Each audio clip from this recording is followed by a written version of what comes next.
What's up, you guys? Welcome back to another video. Today I wanted to bring you a deck profile of my White Forest RUNIC toy deck. I combined 3 of the engines and I really like how it's been playing. It's been really consistent for me. I've been winning a lot of games with this, so just wanted to bring you guys a deck profile and show you guys what I've been rocking with. This isn't your standard White Forest list. I've been tinkering and just messing around with certain things in the deck. I really like how it's been working out. Been winning a lot of games and I came second at my locals with this. Yeah, let's get straight into the deck profile. First thing on the list, we have Triple LZ. I really don't need to say too much about this card.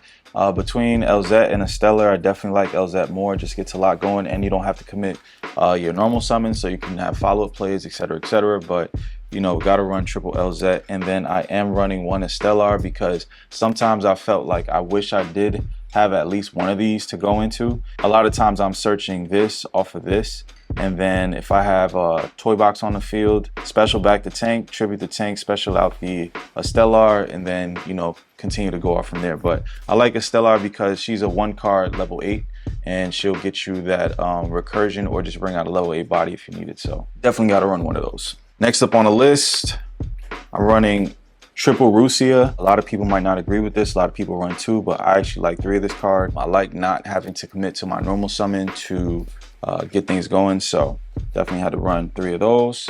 Next up, I'm running 3 Sylvie. Same concept as the Rusias. I don't mind having 3 of these, and being that I only run 1 Stellar, I don't mind playing these at 3. Oftentimes, if you normal summon this and it gets hit by an Ash, a Veiler, or Imperm, you can just go straight off into your Runic plays and you'll special summon either a Hugin, Munin, or a Gary, and then you'll be able to sync off into a 6, an 8, or a 7. So personal preference, really liking Sylvie at 3. You know what I mean? If I feel I need to change anything, I will. That's about it for our White Forest monsters as far as engine. Next up on the list as far as monsters, we're running the 1 Effect Veiler. Gotta run it because you get to search it off of your Roselia, or you know, bring it out with your Stellar, but you're mainly just searching this out though, just to, you know, have it as an extra layer of interruption. Next up on the list, I'm running 1 Nibiru. I actually really like 1 Nib. It's working out, and then I run a 2nd in the side just in case I need it. Really been liking this card at 1. It's been working out. Finally on our list for monsters, I'm running Double Toy Soldier and the 1 Tank. I just feel like personally these 2 work out for me with the Rota, so you know, that's why I decided to run it the way I'm running it. But that's it for the monster lineup. Let's get into the spells. So for our spell lineup, it's pretty beefy in terms of the count. So for the spells, first up we're running Double Fountain, super broken. Definitely got to run that card. Next up we're running Triple Tip. It's not really too much to explain, but I'm mainly running the best Runic cards at 3s. So Triple Destruction for that spell and back row removal. Triple Slumber just for saving some of your combo pieces. A lot of times I use this card just to save a combo piece or just keep it on the board, so that way next turn I can go off with it. So, you know, Triple Slumber, Triple Curses. Lastly, for our Runic spells, we're running Triple Flashing Fire. Gotta run them. Too good. Next up for spells, we gotta run the Triple Toy Box. This in White Woods is just too broken, too good. I really like Toy Box. It's a soft once per turn, and when you see this card in an LZ or in a Stellar or a Rusia, any one of those cards, you're gonna have a good game. So yeah, Triple Toy Box. Next up for all of the 1-ofs, I'm running the 1 Terraforming, the 1 Chicken Game, 1 Call By, 1 Rota, 1 Tails, 1 Spell Card Monster Reborn, and finally 1 Talents. Any of this stuff is subject to change at any point in time. Game 2, 3, I'm definitely siding out a few of these things. A lot of times the spell card comes out, especially if I know that my opponent is maining or playing shifter. So that's about it for the spells. Let's get to the traps. For our trap lineup, very easy, very simple. I'm running the 2 Woes, 1 Imperm, 1 Azaroon, 1 Skill Drain, and 1 Vanadium. Some people might not agree with these ratios, but this actually works out really well for me. I like running Imperm at 1. It's been working out, and if I ever need to bump it up, I will. But you know, this is my trap lineup. That's about it for our main deck. Let's go ahead and get into the extra deck. Of course, we gotta have that token. First up on our list, just to get them out the way, we're running the 1 Rabbit and the 1 SP. These are the only links that I play.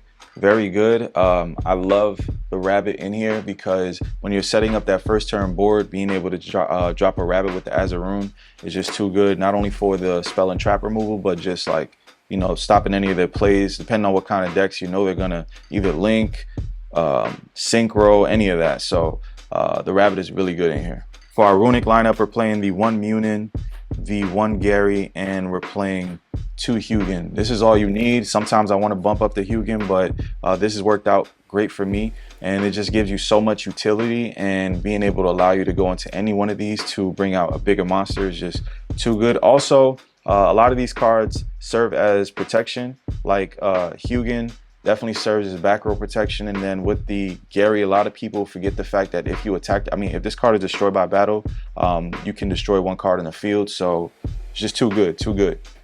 Next up on the list, this guy, Baguska. This card single-handedly wins games and shuts down decks. Let's say you finish building your full entire board, being able to drop a Baguska behind it. And then, you know, if you want things to just survive and just live a little bit longer, Baguska's too good for that. So we definitely have to play the Baguska.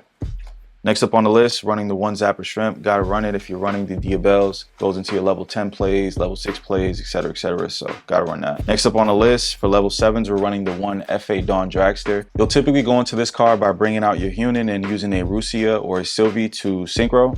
But this is just spell and trap negation. It's too good. And the fact that its level modulates opens up more plays later. So yeah, FA Dawn's broken. Next up for our synchros, gotta play the Sisters. 2 busted, 2 broken. This is all you need. You don't need 2 of any of them. Too good. Can't wait for the new girls to come out to add to this. Next up for another level 8, we're running the Vices. I like this card because sometimes you will have a Sylvie and you will have a Rusia on board, and this is the only synchro that I know of that allows you to use 2 tuners to bring it out. Being able to bring this out and then search the Vanadium is just too good, and it just sets up more interruption. He's also a tuner, and that serves good purpose too, because if you use your woes and bring out an LZ or a Stella, you can sync off with this. Also, if you use a Hugin, you can also sync off with this to go into a 10. So he serves great purpose here. And lastly, for the 10s, I'm running the 1 Chen Ying, and then I'm running the 1 Chaos Angel. These cards are too good. Sometimes I opt out to change this out into a 2nd Chaos Angel or a Draco Slayer. But so far it's been working out. But I really love Chaos Angel. It's too broken. And then Chen Ying's also just broken as hell too in here with the RUNIC card. So, and then lastly, of course, we have that Nibiru token because we play Nibiru. And finally, let's get into that side deck. For the side deck, it's always subject to change, like I always say. But first up on our list, we got 3 Molchummy Perulia. Can't wait to add the other guy and main that in the main deck, and then have this in the side. It's gonna be too good. But yeah, had to play this card. Next up on the list, we have the 1 extra Nibiru. I'm either siding out the other one or putting in the second one, depending on what I'm going against, because not all decks span the board. Next up for spells in the side, of course, we have to play the triple Cosmic, you know what I mean, for that back row removal. I mean, yeah, of course, we have the Runic Destructions, etc., but, you know what I mean, sometimes you just want to remove it instead of destroying it. Finally, for spell and trap removal, we have the 1 Harpy's Feather Duster. Pretty much a staple these days. Next up for our traps, we're playing 3-dimensional Barrier. Card is too good, definitely have to play it. And then next up for our traps, we're running 3 evenly. Originally, I wasn't playing this in my side, and I see people main it. I really like having this in my side deck, and then, you know, bringing this out game 2. Seeing this card, whether it be at 1 or 2, sometimes your opponent has something to negate it, and you just drop a second one. It's just too crazy. So, yeah.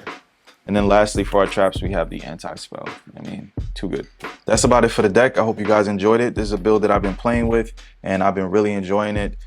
Some people may not agree with the ratios that I'm playing, but hey man, this is preference. Everything comes down to your play style and how you enjoy playing it, and I encourage you to do so. This has been Very Nice Yu-Gi-Oh! Hope you guys enjoyed the profile. Make sure you comment, like, and subscribe, and peace.